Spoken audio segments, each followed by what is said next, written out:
Right, welcome back to iRacing, everybody. This time we are in the Porsche 911 GT3 Cup cars here in Zandvoort. Pit start this time around. I believe actually grid starting wise was P15, but because we started from the pits, basically, at the back of the field, plumb last as it is, a little bit slow getting off the line from the pits as well. I was slightly distracted getting my $2 Bunnings garden gloves on. Yes, I sim race with gloves. It's a bit of a hot take. Some people don't understand and some people do. I personally do it just to keep grime off the steering wheel. Anyways, off we go. We're starting the race, and I prefer starting from the pits when it comes to the GT3 Cup cars, just because based off experience, ever since I first jumped into a GT3 Cup race, it's just absolute chaos. These cars have no ABS, no traction controls, so zero driver aids, and all you have is basically your skill, or in my case, lack thereof, as you can see quite evidently in front of us. Blue car going around, and also a bit of light contact to medium contact with the yellow-blue car as well for good measure. I'm guessing they must have sustained some sort of damage. I don't know. It's quite a heavy hit to the rear right corner there, particularly into the tire, and so no doubt some suspension, possibly engine damage as well. But these cars are fairly strong for what it's worth, and damage model is okay on iRacing. Don't think it holds a candle to BeamNG, but totally different games nonetheless. As we come along the final corner onto the front straight, slingshot our way out and drag racing as we cross the line to finish our first lap, and we're going to set it down on car number 21 as car ahead also goes off the track. And as I said, these cars have no driver aids whatsoever. There are some indicator lights on the dash to let you know if you're locking up a wheel, so that's kind of helpful. As you can see momentarily there, some purple lights lit up for a second as to indicate locking the front left tire. Speaking of which, we'll cut to a shot here. Absolutely love this section of the track. The S's, you sweep through, hold the inside curbs, and then try and balance the throttle. As we can see up ahead, someone's gone off the track and rejoining, sporting the default GT3 Cup car livery. I didn't have trading paints on, so some of these cars, I don't know if they're like this one in front of us is just plain white. I don't know if that's a glitch or if they're actually running just a plain white solid color livery. Either way, completely forgot to run trading paints. Nonetheless, people have made some mistakes. We'll capitalize on those mistakes, and we made up a few spots in these first couple of laps as we're now chasing down that aforementioned white car right in front of us here. And I don't know, initial impressions when I first jumped into the GT3 Cup cars was they didn't feel as nimble. I don't know if that's a hot take, just because so far I've driven the Formula Ford cars, MX-5s, and they're very light, very nimble, and you can just chuck them into a corner, just slide it through, and it's all about momentum. As we coming up to T1, have a look on the inside, looking for a pass, but doesn't matter, they will make open the door for us as they go sweeping off into the ether. Once again, so easy to just lock the brakes up and understeer off the track, as we've seen a couple of people do so far. Love the carousel, man. It is absolutely the favorite part of the track for me, potentially.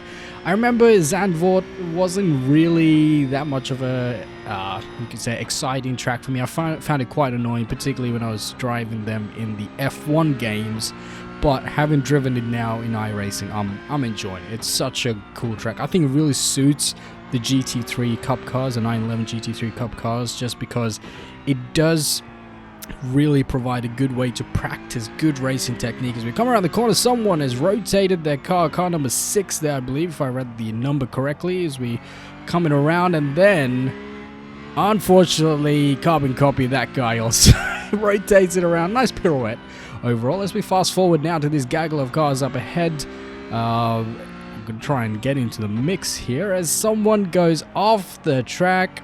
That is unfortunate, but we will once again capitalize on someone's mistake as you do, you take the opportunities when they arise, as once again another one, car number 19 rotates it around. We managed to avoid a crash there, as he seems to have rolled into the barrier there, and that is unfortunate for them, but fortunate for us as we make him another spot. Now onto the main straight to finish off another quite intense couple of laps as we're chasing down another car in front of us, going to T1, and once again another understeer boy off into almost the grass, but they managed to keep it on track. And something to note, and you can see here, the gap isn't that big actually, despite that mistake.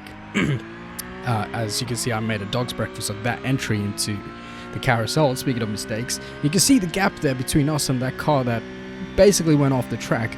It's not that big, and that's something you'll notice about these cars. Even if you make a mistake, they get up to speed so quickly. You can see the gap here in this shot.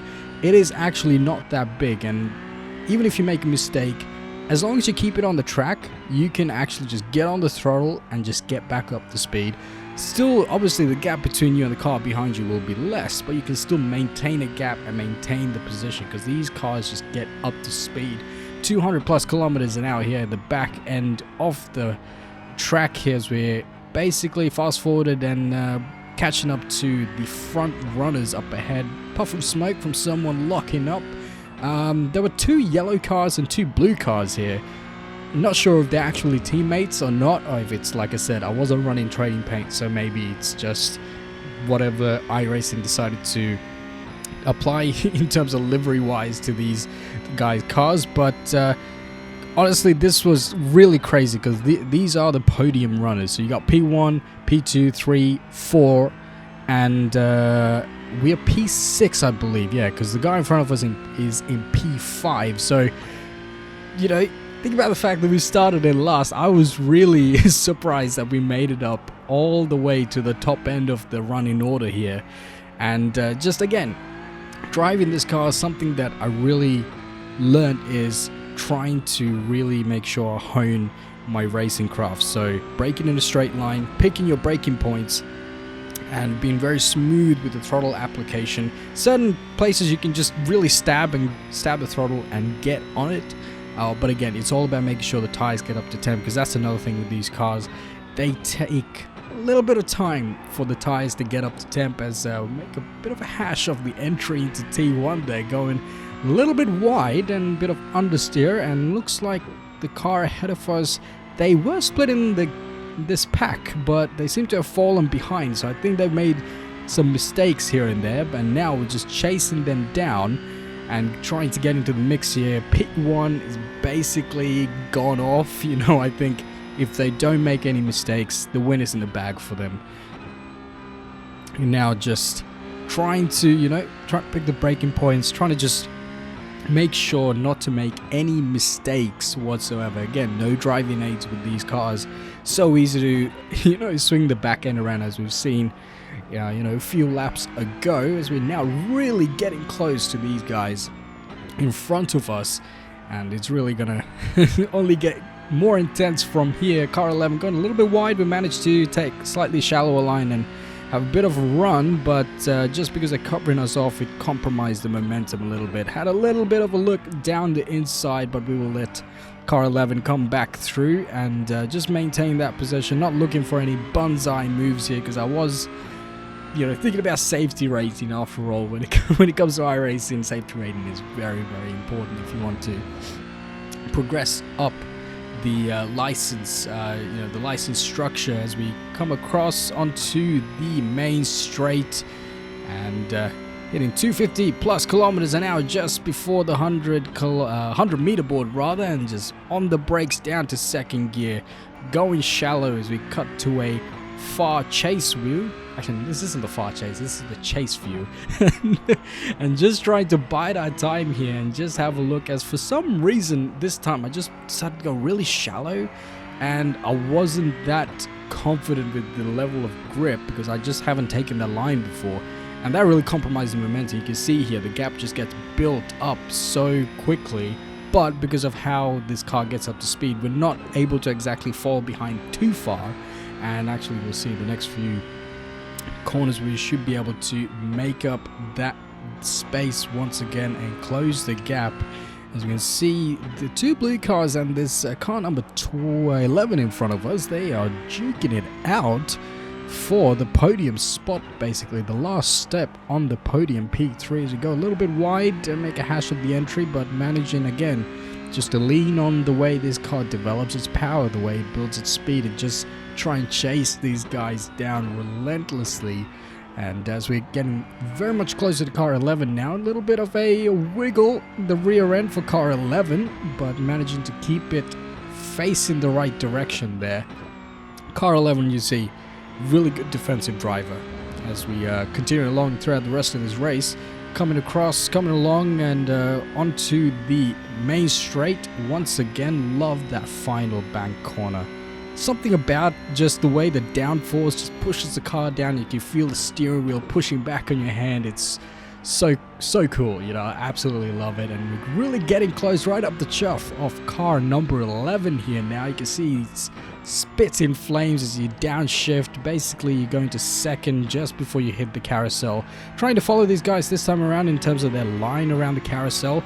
There is a optimal line, and I was trying to find it because there is a particular point where you can hit the carousel head on, and the carousel, because of the way it is angled, will actually turn the car for you, and all you got to do is just, you know, hold the steering wheel, plant the throttle, and you just slingshot the other side off the exit, and you gain a lot of time as well. It's so easy to lose time on the carousel and so easy to gain time if you get the right optimal line here.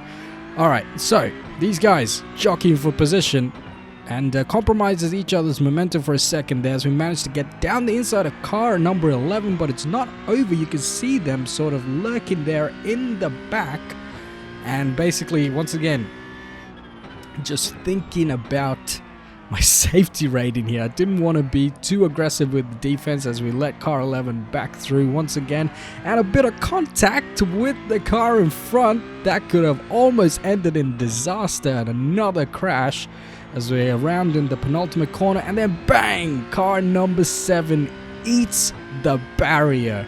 Somehow they make a mistake, and you know, it happens. There is no traction control, there's no ABS on this car, so we've got a front row seat now for this battle between car 11 and car 12. 11 goes down the inside, 12 hanging it out the outside, and opens the door for us to make a move down the inside as well. And now drag racing down into the corner before the carousel, stick it, and we get the move done. Wow. This was intense for me. I don't know if you guys are finding this intense, but this was intense for me, and props to car 11. They made up their spot. They lost that, I think, a few laps earlier, and now we're up to P4, and car 11 is standing between us as we look back at car 12. You can see, because of the way this car builds up his speed, car 12 is still hanging in there, and he's got a buddy to tow as well. So this isn't just a two-way battle, this is definitely a four-way battle. We got two other cars behind us hounding us relentlessly, just like we're hounding car 11. Once again, having a look down the inside, braking before that white line. This time on the exit, car 11 is right beside us and just drag racing now to the chicane up ahead. It's going to be a battle of wits to see who's going to outbrake who. 11 goes screaming into the corner, manages to keep it on track and off the gravel. A little bit of a slow exit on our part. Fuel alarm is going off, but don't worry, we have plenty of fuel to last us towards the end of the race. Around the penultimate corner, onto the final corner, the sweeping right-hand bank corner. You can feel the downforce pushing the car into the tarmac, up to top gear now, coming up to 250 kilometers an hour across the line, and around 150 meters away from T1. That's when you want to initiate your braking. Down to second gear, car 11 going for a shallow line, basically trying to play defense here at this point. I think this is the last lap if I'm not mistaken, I can't remember. And again, once again on the carousel, we have better exit speed, and 11 just parks it for some reason. I swear they didn't brake check, but they certainly speed check, where they just slowed down, and I think they're trying to play, you know, the real aggressive defensive game here by trying to back us up into car 12. You can see they're hanging there, lurking in the background, ready to see when they can pounce, ready for for the mistake from either myself or car number 11 here in front of us as we rotate the camera around.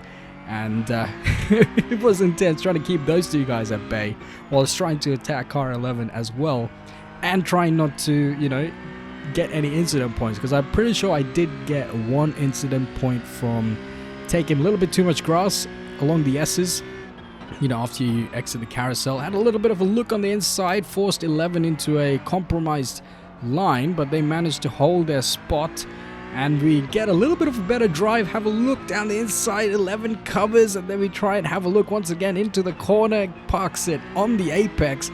11 defending the heck out of his position and is backing us up, allowing car 12 into the mix here, and is now onto the main straight, drag race to the finish line. This is gonna be the end of the race across the line. P4, baby, let's go. Not exactly a podium, but to think that we started from basically dead last, that was absolutely crazy and intense. And we'll have a look at the replay here. You know, this last couple of corners here, once again, car 11 just parking their car perfectly on the apex as we head into the final corner, allows car 12 to catch up to us. And I think if this straight was about a few kilometers longer, we would have caught 11, because you can see we're catching up to them, and 12 would have caught us as well. So hope you guys enjoyed. Let me know your comments down below, and leave a like. And if you enjoy this, please do consider subscribing. Take care of yourselves. Catch you guys in the next video.